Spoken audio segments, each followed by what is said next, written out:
అద్దం, వాక్యం అంటే అద్దం. అద్దంలో మన రహస్య పాపాలు కనబడతాయి. మనం ఎంతసేపు పాపం అంటే సర్పం, అది తప్పకుండా ఒకసారి కాటేస్తుంది, నేను వెంటాడుతుంది. అది పాపం అంటే అగ్ని, తప్పకుండా నేను వెంటాడుతుంది, అది కాల్చివేస్తుంది. అంటే ఈ రోజున మనం ఆయన దగ్గర ఒప్పుకోవాలి, ఆయన దగ్గర ఒప్పుకొని విడిచిపెట్టాలి, తల్లుల లెక్కలో ఉండాలి. తన అతిక్రమములకు పరిహారం నొందినవాడు, తన పాపములకు ప్రాయశ్చిత్తము నొందినవాడు ధన్యుడు. ఇది హృదయానికి సంబంధించింది, శరీరానికి సంబంధించింది కాదు.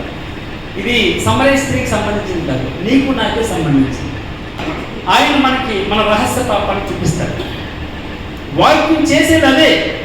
నువ్వు వాక్యం చదువుతుంటే, వాక్యం అర్థమవుతుంటే నీకు తప్పకుండా నీ జీవితం నీకు కనబడుతుంది. అర్థంలో ముఖం కనబడుతుంది. అర్థంలో ఏం కనబడుతుంది? మనకి ముఖం కనబడుతుంది. మనం సరి చేసుకుంటూ ఉంటాం. అమ్మా, మనం రహస్యంగా ఉండలేము. ఎవరి కళ్ళైనా కప్పచ్చు, ఎవరి కళ్ళైనా ముయ్యొచ్చు, ఎవరినైనా మప్పి పెట్టచ్చు, నీవెంత డాటా అయినా డిలీట్ చేయొచ్చు, నీ హిస్టరీని చెరిపేస్తున్నావు అనుకోవచ్చు. కానీ రహస్యంగా చూసిన తండ్రి నీ ప్రతి క్రియ రికార్డ్ అవుతుంది. ఆ రోజుల్లో చేయి వేసినప్పుడు, ఆయన మీద చేయి వేసేటప్పుడు నీ అంతటా నువ్వే స్వపరీక్ష చేసుకో. నీ అంతటా నువ్వే స్వపరీక్ష చేసుకో, నిన్ను నీవే విమర్శ చేసుకో.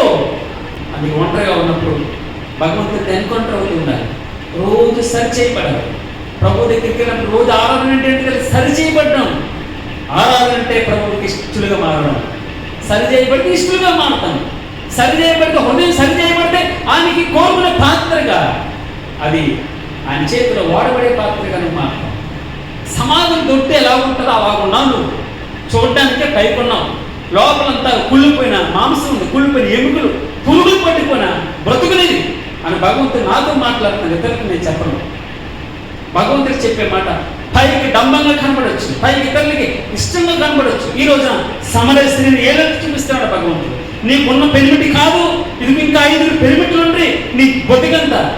తల్లి చెప్తుంది, నేను చేసిన వాడిని నాతో చెప్పిన విషయాన్ని గురించిన సాక్ష్యం గొప్ప సాక్ష్యం. ఆ సాక్ష్యం ఉండాలని కోరుకుంటున్నాను. రోజు రెన్యూ అవ్వాలి. రెన్యూ అంటే ఉజ్జీవింపబడాలి. ఒక్కసారి బాప్తిసం తీసుకున్నానని, నేను పరిశుద్ధనని, నేను పరలోక రాజ్యాన్ని డైరెక్ట్గా వెళ్ళిపోతానని నీ ఇష్టం వచ్చినట్టు తిరిగి అవ్వదు. నువ్వు రోజు వాక్యం దగ్గర రావాలి. రోజు అర్థం అనే ఎక్కడంటే ఈ అర్థం అనే ఆ వాక్యంలో నీ బ్రతుకుని సరి చేసుకుంటూ ఉండాలి. ఆ తల్లి సరి చేసుకుంటుంది.